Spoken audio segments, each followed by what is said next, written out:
मैं आपको आज आइसोमर्स के बारे में बताने वाली हूँ। मैंने अपनी लास्ट वीडियो में इसका कवर कर दिया था, पर थोड़ा सा रह गया था, जैसे ऑप्टिकल आइसोमर के बारे में और ज्योमेट्रिकल आइसोमर के बारे में आज मैं डिस्कस करने वाली हूँ। तो ये स्टीरियोकेमिस्ट्री होती है जिसके अंदर हम इन चीज़ों के बारे में पढ़ते हैं, आइसोमर्स के बारे में। और ये जो आइसोमर्स होते हैं, आइसोमरिज्म होता है, इनकी प्रॉपर्टी को आइसोमरिज्म कहते हैं। ये स्ट्रक्चरल आइसोमरिज्म होता है और एक होता है स्टीरियो आइसोमरिज्म। सो आज मुझे जो आपको बताना है वो है ऑप्टिकल आइसोमरिज्म और ज्योमेट्रिकल आइसोमरिज्म, बिकॉज ये पूरा जो मैं अपनी पुरानी वीडियो में पूरा एक्सप्लेन कर चुकी हूँ। आप वहाँ से जाके देख सकते हैं, आपको डिस्क्रिप्शन में मिल जाएगी। ठीक है, तो आज मैं आपको ऑप्टिकल और ज्योमेट्रिकल आइसोमर्स के बारे में बताने वाली हूँ। ठीक है, सो ये है कंसेप्ट इसका पूरा। जो स्टेरियो आइसोमर्स होता है उनके अंदर हम इन दोनों के बारे में स्टडी करते हैं। किसके बारे में? ऑप्टिकल आइसोमर्स के बारे में। ज्योमेट्रिकल आइसोमर्स के बारे में हम स्टेरियो आइसोमर्स के अंदर डिस्कस करते हैं। तो ये एक्चुअल में स्टेरियो आइसोमर्स है क्या? स्टेरियो आइसोमर्स जो होता है उनके स्ट्रक्चर्स आइडेंटिकल होते हैं। आइडेंटिकल का मतलब होता है सिमिलर। क्या होता है सिमिलर? मतलब सेम इनके स्ट्रक्चर होते हैं। और स्ट्रक्चर के बारे में तो आपको पता ही होगा। ठीक है, जो अरेंजमेंट होता है और मॉलिक्यूल्स जो होते हैं उनके अरेंजमेंट अलग अलग होती हैं। ठीक है, तो स्ट्रक्चर सेम होते हैं लेकिन उनका अरेंजमेंट अलग हो गया। ठीक है, अरेंजमेंट मतलब जिस तरीके से भी वो जो फॉर्मूला कोई भी हम लेते हैं या कोई भी कंपाउंड हम लेते हैं तो वो अलग तरीके से अरेंज है। मतलब एक अगर इस तरीके से अरेंज है, सपोज इस तरीके से मैंने अरेंजमेंट ले ली, सो दूसरा किसी और तरीके से अरेंज हो सकता है, उसका कार्बन ऊपर की साइड पर हो। ठीक है, तो इस तरीके से मैं तो बस ऐसे एग्जाम्पल के थ्रू, मतलब ये तो एग्जाम्पल में समझा रही हूँ, बट ठीक है, तो इस तरीके से मैंने तो बस ऐसे समझाने के लिए इसको बताया है, पर ऐसा हो सकता है, ऐसा यहाँ पर होगा। ठीक है, तो ये कोई इतना इंपॉर्टेंट नहीं है जो मैंने अभी आपको बताया, जबकि इंपॉर्टेंट तो ऑप्टिकल और ज्योमेट्रिकल आइसोमर्स है। ठीक है, जिसके बारे में मैं अभी आपको बता रही हूँ। देखिए, तो ऑप्टिकल आइसोमर्स जो होता है वो सबसे ईजी होता है। मैं कुछ बता रही हूँ, सबसे ईजी होता है। तो इसमें क्या होता है, देखिए, same molecular and structural formula but different optical properties. इसका क्या मतलब? उसका मतलब ये कि इनका जो फॉर्मूला होगा वो सेम होगा। जैसे मैंने कोई भी दो कंपाउंड ले लिए, ए कंपाउंड लिया और बी कंपाउंड लिया। ठीक है, तो दोनों का फॉर्मूला हमको सेम दिखेगा। ठीक है, बट उनका जो है हमको स्ट्रक्चरल फॉर्मूला थोड़ा अलग दिखेगा। स्ट्रक्चर अलग दिखेगा मतलब क्या चीज़ अलग दिखेगी? हम उनकी स्ट्रक्चर हमको अलग दिखेगा उनका, और उनके अंदर ऑप्टिकल प्रॉपर्टी हमको दिखेगी। अब देखो, ऑप्टिकल प्रॉपर्टी आपने नया टर्म देखा होगा। ये ऑप्टिकल प्रॉपर्टी क्या होती है? ठीक है, तो ऑप्टिकल प्रॉपर्टी देखो, एक एक्नो ऑप्टिकल प्रॉपर्टी वो होती है, जैसे ऑप्टिकल वर्ड भी आपने सुना होगा, जैसे मिरर्स के अंदर हमने सुना है, या ग्लासेस के बारे में, या फिर चश्मा लेने जाते हैं तो वहाँ पर ऑप्टिकल वगैरह लिखा रहता है। ऑप्टिकल वैसे ही कुछ समझ लीजिए आपकी, जैसे कोई भी मिरर में हम जब देखते हैं ना खुद को, जैसे मिरर है, मिरर के अंदर खुद को देखते हैं तो हमारा इमेज जैसा दिखता है, जैसे थोड़ा सा उल्टा सा दिखता है, जैसे जो लेफ्ट साइड होता है वो राइट साइड की तरफ दिखता है, ऐसा ही कुछ। तो यहाँ पर भी स्ट्रक्चर इस तरीके की हमको दिखते हैं। ठीक है, अब यहाँ पे क्या होता है कि जो भी ऑप्टिकल प्रॉपर्टीज होती है वो एक्चुअल में क्या होती है? एक्चुअल में ये लाइट से रिलेटेड हम यहाँ पर देखेंगे, क्योंकि वो ऑप्टिकल प्रॉपर्टी जो मैंने मिरर वाली बताई ना, वो तो आपको फॉर्मूले के अंदर दिखेंगी। कहाँ पर दिखेगी? जब आप इसके फॉर्मूले को ड्रॉ करेंगे तो फॉर्मूले के अंदर आपको दिखेगी। लेकिन एक्चुअल में अगर ऑप्टिकल प्रॉपर्टी कोई पूछ ले तो हमको ये लिखना है कि ये प्लेन पोलराइज्ड लाइट को मोड़ देती है। अब ये क्या होता है प्लेन पोलराइज्ड लाइट? जैसे सपोज मैंने यहाँ पर कोई भी लाइट को पास किया, ये लाइट को पास किया, तो यहाँ पर इस लाइट को ये बेंड कर देगी। या तो ये उसको ऊपर की तरफ बेंड कर देगी, या फिर हम इसको नीचे की तरफ बेंड कर देगी, या फिर हो सकता है इसको प्लेन तरीके से जाने दें। ठीक है, तो ऑप्टिकल प्रॉपर्टी वो प्रॉपर्टी होती है जब किसी लाइट को, प्लेन पोलराइज्ड लाइट को रोटेट कर दिया जाता है।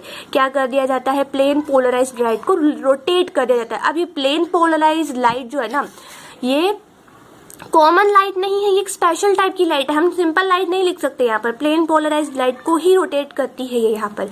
ठीक है, अब अगर जब इसको ये लेफ्ट साइड में रोटेट करेगी एंटी क्लॉकवाइज की तरफ, तो इसको हम लेवो रोटेटरी बोलेंगे। लेफ्ट साइड की तरफ, हमको पता है ना लेफ्ट साइड क्या होता है? Anti clockwise. जब हम पढ़ते हैं एंटी क्लॉकवाइज मतलब जब क्लॉक की अगर डायरेक्शन को देखें तो वो उल्टी तरफ चल रही है, इस टाइप से। जो लेफ्ट साइड हो गई, ये कौन सी साइड हो गई? लेफ्ट साइड हो गई, तो उसको लेवो रोटेटरी कहते हैं, और उसको माइनस में बोलते हैं। ठीक है, तो अगर ये लाइट आ रही है और ये जैसे ये कोई भी लाइट आ रही है और उसको लेफ्ट की तरफ रोटेट कर दिया तो लेवो रोटेटरी हो जाएगी। डेक्स्ट्रो रोटेटरी में क्या होता है? यही इसी का उल्टा हो जाए। सिंपल सी बात है, वो क्लॉकवाइज रोटेट करती है, वो राइट की डायरेक्शन में रोटेट करती है, राइट की डायरेक्शन में उसको रोटेट करती है और उसको प्लस डोनेट करते हैं। सपोज कोई भी लाइट इस तरीके से यहाँ पर आ रही थी और उसको जो है हमने राइट की डायरेक्शन में रोटेट कर दिया। ठीक है, ये भी आपको समझ में आ गया होगा।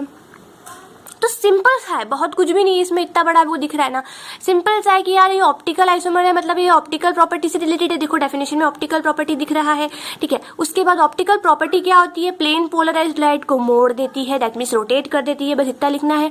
और उसके बाद अगर कहाँ पर रोटेट करेगी, दो डायरेक्शन होते हैं रोटेट करने की, आप किसी भी चीज को रोटेट करो दो डायरेक्शन होती है ना, देखो दो डायरेक्शन ही आपको दिखेगी, एक लेवर रोटेटर के अंदर और एक डेक्स्ट्रो रोटेटरी के अंदर। लेवर रोटेटरी मतलब लेफ्ट साइड यानी कि एंटी क्लॉकवाइज, डेक्स्ट्रो रोटेटरी मतलब क्लॉकवाइज यानी कि राइट साइड। और ये प्लस माइनस साइन यहाँ पे शो कर दी और कुछ भी नहीं, सिंपल सा है। अब मैं आपको एग्जांपल इसके बारे में बताती हूँ, है ना। देखिए अच्छा यहाँ पर अभी आपको डायरेक्शंस के बारे में ही बता रखा है। देखो मैंने जो भी आपको पीछे बताया वही चीज़ यहाँ पर शो कर दी वापस से, कि देखो लेवर रोटेटरी है, लेफ्ट साइड हो रहा है, एंटी क्लॉकवाइज डेक्स्ट्रो रोटेटरी है, राइट साइड है और क्लॉकवाइज। रेस में क्या होता है, रेस में का आपको लग रहा होगा नई टर्म है, नहीं, ये दोनों साइड रोटेट करती है। अगर एक साइड उसने राइट कर दिया तो दूसरा लेफ्ट कर दिया तो क्या हुआ, साइन ही नहीं हुआ इसका कुछ भी, मतलब एक तरफ इसने पॉजिटिव कर दिया और एक तरफ नेगेटिव कर दिया तो वो तो कैंसिल हो जाएगा ना।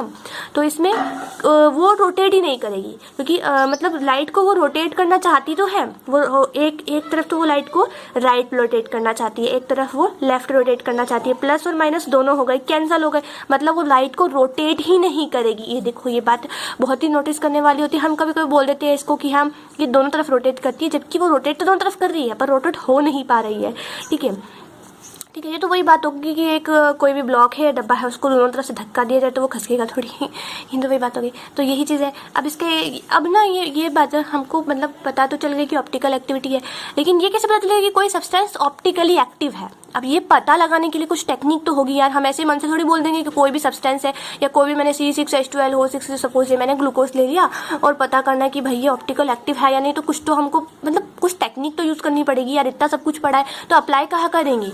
देखिए तो ये ऑप्टिकल एक्टिविटी वो कंपाउंड शो करते हैं जहाँ पर असिमेट्रिक कार्बन एटम होते हैं।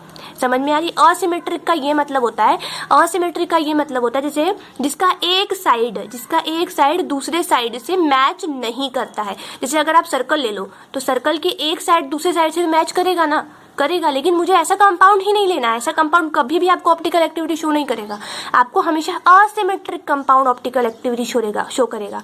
असिमेट्रिक कंपाउंड वो कंपाउंड होता है जिसका एक आधा अगर पार्ट करें ना हम, उस कंपाउंड का आपको आधा पार्ट करना है तो आधा पार्ट दूसरे आधे पार्ट के बराबर ना हो। जैसे आप ये हाथ का एग्जांपल ले लीजिए, बहुत ही सिंपल है। देखो असिमेट्रिक पता करना है ना, हाथ का देखो अगर मैंने दो पार्ट में डिवाइड किया तो इधर का पार्ट इधर के पार्ट से बराबर थोड़ी रख रहा है। इधर देखो आपको थंब दिख रहा है पर इधर छोटी फिंगर्स दिख रही है, तो ये बराबर नहीं है। दैट मीन्स ये ऑप्टिकल एक्टिविटी की सबसे ईजी मतलब मैंने एक्सप्लेन करने के लिए बताया, क्योंकि कभी कभी हम फॉर्मूले के अंदर ये चीज़ पता नहीं कर पाते। तो इस एग्जाम्पल से हमको बस क्या करना, सिंपल से क्या करना, उसको दो पार्ट में डिवाइड करके दिखना है और ये देखना है कि उसका एक पार्ट दूसरे पार्ट से इक्वल है फिर या नहीं है। ठीक है, तो ये असिमेट्रिकल हो गया और असिमेट्रिकल हो गया तो ये ऑप्टिकल एक्टिविटी शो करेगा। ऐसे ही दूसरा मैंने आपको सर्कल के बारे में भी बता दिया। तो कौन आपको ऑप्टिकल एक्टिविटी शो नहीं करेगा, जो सिमेट्रिकल होगा, वो ऑप्टिकली इनएक्टिव लिखा है। देखो एक्टिव नहीं लिखा है यहाँ पर, इनएक्टिव लिखा हुआ है। तो ये अचिरल कार्बन एटम्स जो होते हैं ना उसको चिरल कार्बन एटम्स भी बोलते हैं, चिरल कार्बन एटम्स भी बोलते हैं। और ऐसे ही जो सिमेट्रिकल कार्बन एटम्स होते हैं ना उसको अचिरल कार्बन एटम्स बोलते हैं। तो इस तरीके से इसको बोलते हैं। अब ऐसा थोड़ी आपको इस तरीके से डायग्राम्स आपको देखने को मिल जाएंगे, है ना। जैसे मैंने यहाँ पे दो डायग्राम्स आपको बनाए, एक हैंड का बनाया है और एक डायग्राम मैंने बॉल का बनाया, तो ऐसे डायग्राम्स आपको देखने को नहीं मिलेंगे वहाँ पर, ठीक है। तो आपको वहाँ कार्बन्स देखने को मिलेंगे। जैसे मैं यहाँ कार्बन बनाई, इस टाइप से हो सकता है कार्बन अरेंज्ड हो और यहाँ से कुछ भी ग्रुप्स अटैच हो, तो है ना इस तरीके से आपको कार्बन दिखेंगे। तो आपको सिर्फ क्या करना है, उसका दो पार्ट क्रिएट करने हैं और देखना है कि एक तरफ का दूसरी तरफ से मैच कर रहा है, नहीं कर रहा। अगर वो दोनों एक दूसरे से मैच कर रहे हैं तो वो ऑप्टिकल एक्टिविटी शो नहीं करेंगे, और अगर वो उसका दोनों पार्ट एक दूसरे से जो है मैच नहीं कर रहे तो ऑप्टिकल एक्टिविटी को शो करेंगे। जैसे ये एग्जांपल हो गया ऑप्टिकल एक्टिविटी का, मैंने एग्जांपल ड्रॉ करा है। देखिए तो ये कंपाउंड है, यहाँ पर आपको दिख रहा होगा। तो मैं अगर इसका हाफ पार्ट करती हूँ ना तो यहाँ पर H ग्रुप है और यहाँ पर OH ग्रुप है, तो ये दोनों अलग अलग है। दैट मीन्स ये ऑप्टिकल एक्टिविटी को शो करेंगे। तो देखो कर भी रही है, यहाँ पर भी सेम ही है, बस इसका मिरर इमेज ऑप्टिकली दिख रहा है आपको। जैसे कि ये मिरर इसकी इमेज हो, जैसे मैंने ऑप्टिकली बताया था, ऑप्टिकली का मतलब होता है मिरर या ग्लास टाइप में जब हम इमेज देखते हैं, तो ये इसकी मिरर इमेज की तरह दिख रहा होगा आपको। तो मिरर इमेज नहीं बोल सकते वैसे, पर ऑप्टिकली एक्टिव बोलना है, ठीक है। तो ये डेक्स्ट्रो रोटेटरी है, दैट मीन्स इसने लाइट को जो है राइट हैंड साइड पर जो है मूव करा है, रोटेट किया है। और ये लेवर रोटेटरी है। और ये लैक्टिक एसिड का डायग्राम बनाया, मैं ये बता रही हूँ कि ये जो आपको पूरा डायग्राम दिख रहा है ना लैक्टिक एसिड का है। ओके, सो अब नेक्स्ट आता है वो है ज्योमेट्रिकल आइसोमेरिज्म। ज्योमेट्रिकल आइसोमेरिज्म जो होता है ना वो सबसे सिंपल है, ठीक है, वो सबसे सिंपल है बिकॉज यहाँ पर आपको दिख रहा होगा मैंने सिर्फ यहाँ पर दो मतलब एक ही पेज ड्रॉ करा है इसका, बाकी मैंने ऑप्टिकल को समझाने के लिए बहुत बड़ा पेज ड्रॉ किया था। देखिए 1 मिनट, ये थोड़ा क्लियर नहीं हो रहा है, 1 मिनट रुकिए ज़रा। हाँ, तो अब दिख रहा होगा आपको कि ये जो ज्योमेट्रिकल आइसोमर्स है उसमें मॉलिक्यूल्स के पास डबल बॉन्ड होते हैं। डबल बॉन्ड होते हैं दैट मीन्स बहुत सिंपल है इसका पता लगाना, जहाँ पर भी डबल बॉन्ड होंगे वो ज्योमेट्रिकल आइसोमर्स होगा। ठीक है, तो यहाँ पर आपको कार्बन और कार्बन में डबल बॉन्ड दिख रहे हैं, यहाँ पर भी कार्बन कार्बन में डबल बॉन्ड दिख रहे हैं। ठीक है, तो इसके दो टाइप्स होते हैं, एक है सिस और एक ट्रांस होता है। अब सिस और ट्रांस आपको नेम खुद ही याद करने पड़ेंगे, देखिए, क्योंकि ज्योमेट्रिकल आइसोमर्स के अंदर ये नेम्स हमको याद करने पड़ते हैं खुद ही। ठीक है, अब जो सिस और ट्रांस होते हैं वो बहुत सिंपल, मैं खुद बहुत ज़्यादा सिंपल है। कैसे? सिस मतलब कि जहाँ पर आइडेंटिकल ग्रुप सेम साइड पर होते हैं, सेम साइड दैट इज, आप यहाँ पर देखिए ये सिस का एग्जाम्पल आपको दिख रहा होगा। तो आइडेंटिकल का मतलब मैं आपको पहले बता चुकी हूँ, आइडेंटिकल का मतलब होता है सिमिलर ग्रुप्स। ठीक है, तो अगर मैं इसका हाफ पार्ट करूँ तो आपको सिमिलर ग्रुप एक साइड दिख रहा है, देखो CH3 आपको एक साइड दिख रहा है, सिमिलर ग्रुप यहाँ पर H और H एक साइड दिख रहा है, तो ये सिस पोजीशन पर होगी। और इसी का उल्टा ट्रांसपोजिशन होता है, हमको सेम ग्रुप्स एक साइड पे नहीं दिखते हैं। दैट इज जहाँ पर मैंने इसका हाफ पोर्शन किया तो आपको H और CH3 दिख रहा है और यहाँ पर CH3H दिख रहा है, तो इस तरीके से ये ट्रांस आइसोमर। लेकिन हमको इस बात का ध्यान रखना है कि यहाँ पर हमेशा आपको जो है वो डबल बॉन्ड दिखने को मिलेंगे और जो ग्रुप्स हैं वो आपको आइडेंटिफाई करना पड़ेगा कि आप सिस का ट्रांस में ना लिख दो, ट्रांस का सिस में ना लिख दो।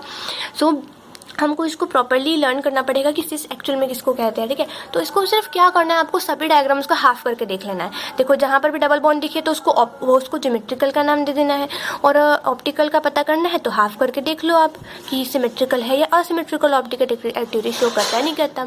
सो मैंने ये आपको बहुत ही ईजी जो है समझाने की कोशिश करी है ज्योमेट्रिकल और ऑप्टिकल आइसोमर्स को। अगर आपको मेरा वीडियो अच्छा लगे तो आप लाइक कर सकते हैं, है ना, आप लाइक कर सकते हैं और शेयर भी कर सकते हैं आपको अच्छा लगे तो।